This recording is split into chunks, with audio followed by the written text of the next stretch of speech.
मोमिनो, तुम पर रोजे फर्ज किए गए हैं जिस तरह तुमसे पहले लोगों पर फर्ज किए गए थे, ताकि तुम परहेजगार बनो। रोजों के दिन गिनती के चंद रोज हैं, तो जो शख्स तुम में से बीमार हो या सफर में हो तो दूसरे दिनों में रोजों का शुमार पूरा कर ले।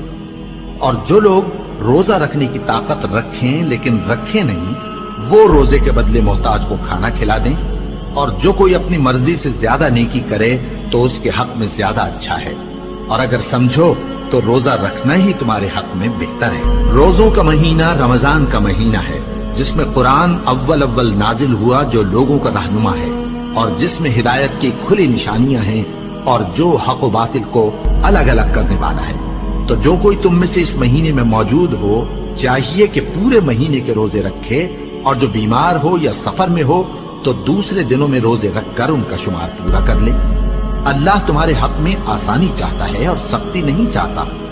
और ये आसानी का हुक्म इसलिए दिया गया है कि तुम रोजों का शुमार पूरा कर लो, और इस एहसान के बदले कि अल्लाह ने तुमको हिदायत बख्शी है, तुम उसको बुजुर्गी से याद करो और उसका शुक्र करो। और ऐ पैगंबर, जब तुमसे मेरे बंदे मेरे बारे में दरियाफ्त करें तो उन्हें मालूम हो कि मैं तो तुम्हारे पास ही हूं। जब कोई पुकारने वाला मुझे पुकारता है तो मैं उसकी दुआ कबूल करता हूं। तो उनको चाहिए कि मेरे हुक्मों को माने और मुझ पर ईमान रखें, ताकि नेक रास्ता पाएं। रोजों की रातों में तुम्हारे लिए अपनी औरतों के पास जाना जायज कर दिया गया है। वो तुम्हारी पोशाक हैं और तुम उनकी पोशाक हो। अल्लाह को मालूम है कि तुम उनके पास जाने से अपने हक में खयानत करते थे, सो उसने तुम पर मेहरबानी की और तुम्हारी हरकत से दरगुजर फरमाई।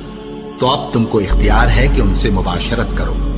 और अल्लाह ने जो चीज तुम्हारे लिए लिख रखी है, यानी औलाद, उसको अल्लाह से तलब करो और खाओ और पियो, यहां तक कि सुबह की सफेद धारी रात की सियाह धारी से अलग नजर आने लगे।